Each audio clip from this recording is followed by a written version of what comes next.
یوسف آج پھر کام سے دیر سے آیا تھا۔ البتہ وہ اپنے بیٹوں کے لیے کھلونے لانا نہیں بھولا تھا۔ اب وہ انہیں کھیلتے دیکھ کر خوش ہو رہا تھا اور کبھی کبھی ان کے ساتھ کھیلنے میں لگ جاتا۔ فائزہ جو کھانا پکانے میں مصروف تھی، اچانک اس کی نظر اپنی بیٹیوں عشاء اور فجر پر پڑی، جو حسرت بھری نگاہوں سے باپ اور بھائیوں کو دیکھ رہی تھی۔ فائزہ اتنی دور بیٹھ کر بھی ان کے آنکھوں کے آنسو دیکھ سکتی تھی۔ فائزہ کے دل میں یوسف کے لیے ناراضگی کے جذبات ابھرے۔ وہ جلدی جلدی کام ختم کر کے یوسف کے پاس آ گئی اور پوچھنے لگی، عشاء اور فجر کے لیے کیا لائے ہو؟ یوسف نے حیرانگی سے فائزہ کی طرف دیکھا اور کہنے لگا، میں ان کے لیے کیا لاتا؟ راستے میں مجھے نہال اور بلال کے لیے کھلونے نظر آئے تو ان کے لیے میں نے لے لیے۔ یہ سن کر فائزہ کو بہت غصہ آیا اور ان دونوں کی لڑائی ہو گئی۔ ہر دفعہ یوں ہی ہوتا، یوسف نہال اور بلال کے لیے ضرور کچھ نہ کچھ لاتا، مگر بیٹیوں کے لیے شاذ و نادر ہی کبھی کوئی چیز لاتا تھا۔ فائزہ کو اب یقین ہوتا جا رہا تھا کہ یوسف بیٹیوں کی نسبت بیٹوں سے زیادہ پیار کرتا ہے اور عشاء اور فجر باپ کے پیار کو ترستی ہیں۔ یہ سوچ فائزہ کے دل و دماغ پر اس طرح حاوی ہوئی کہ اس کے دل میں نہال اور بلال کے لیے شدید نفرت پیدا ہونے لگی۔ وہ بلال اور نہال سے نفرت کا اظہار کرنے لگی تھی، لیکن یوسف کی وجہ سے چپ ہو جاتی۔ یوسف فائزہ کے اس رویہ سے سخت پریشان تھا۔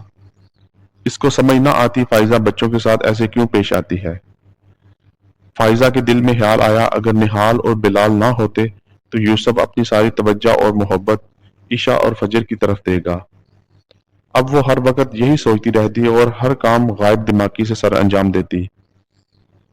فائزہ کی مسلسل غائب دماغی کی وجہ سے یوسف نے اس سے بات کی کہ ایسا کیا مسئلہ ہے جس کی وجہ سے وہ پریشان ہے۔ وہ ہر دفعہ بات ٹال دیتی۔ ایک دن یوسف کام سے گھر واپس آیا تو اسے گھر کی فضا میں عجیب وحشت محسوس ہوئی۔ اس کی دنیا لٹ چکی تھی۔ وہ صبح صحیح سلامت نہال کو چھوڑ کر گیا تھا اور اب صحن میں وہ مردہ حالت میں پڑا تھا۔ سب سے حیران کن بات یہ تھی کہ فائزہ کی آنکھوں میں غم کی بجائے ایک وحشت تھی۔ ابھی وہ اسی صدمے میں ہی تھا کہ چند مہینوں بعد یوسف کو اپنے 4 سالہ بیٹے بلال کی اچانک موت کی خبر ملی۔ یوسف کو یقین ہی نہیں آ رہا تھا کہ اس کے دونوں بیٹے اس دنیا میں نہیں رہے۔ وہ ہر وقت اسی سوچ میں مبتلا رہتا کہ اس نے ایسا کیا کیا جس کی اسے اتنی بڑی سزا ملی ہے۔ اسے کبھی کبھی اپنی بیوی پر شک ہوتا، شاید بیٹوں کی موت میں اس کا کوئی ہاتھ ہے، لیکن وہ یہ سوچتا کہ کوئی ماں کبھی اپنے بچوں کو قتل نہیں کر سکتی۔ فائزہ کو ہر وقت اپنا سانس گڑتا ہوا محسوس ہوتا۔ اسے لگتا کہ اس کے بچے اسے بلا رہے ہیں۔ وہ رات کو اٹھ کر چیخیں مارتی۔ فائزہ کو اپنے بچوں کی روح نظر آتی۔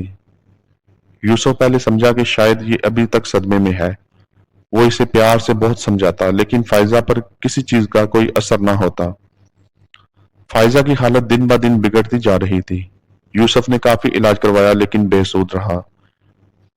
یوسف نے کچھ عرصہ کے لیے گھر سے کہیں دور جانے کا پروگرام بنایا تاکہ فائزہ کو جلد از جلد اس صدمے سے باہر نکالا جا سکے، لیکن فائزہ کی صحت پر کوئی خاطر خواہ اثر نہ ہوا۔ ایک روز فائزہ گہری سوچوں میں گم تھی۔ یوسف کافی دیر سے اسے نارمل کرنے کی کوشش کر رہا تھا۔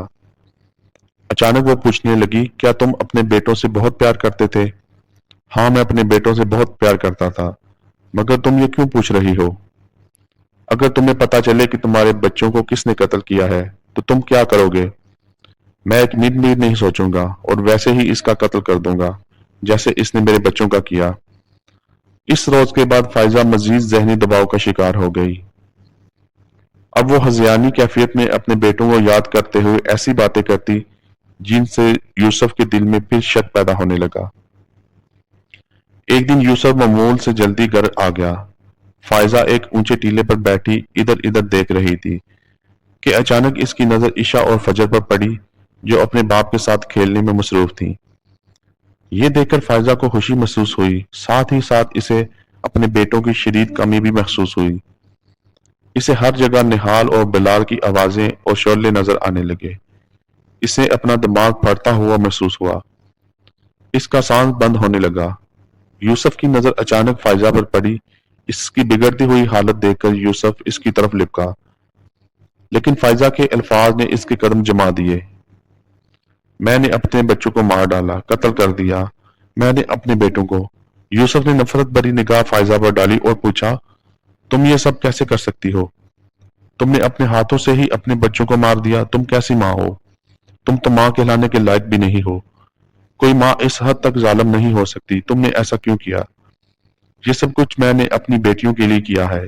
تم ہر وقت نہال اور بلال سے پیار کرتے تھے، عشاء اور فجر کی تمہیں کوئی پرواہ نہ تھی۔ یہ سن کر یوسف مزید آگ بگولا ہو گیا۔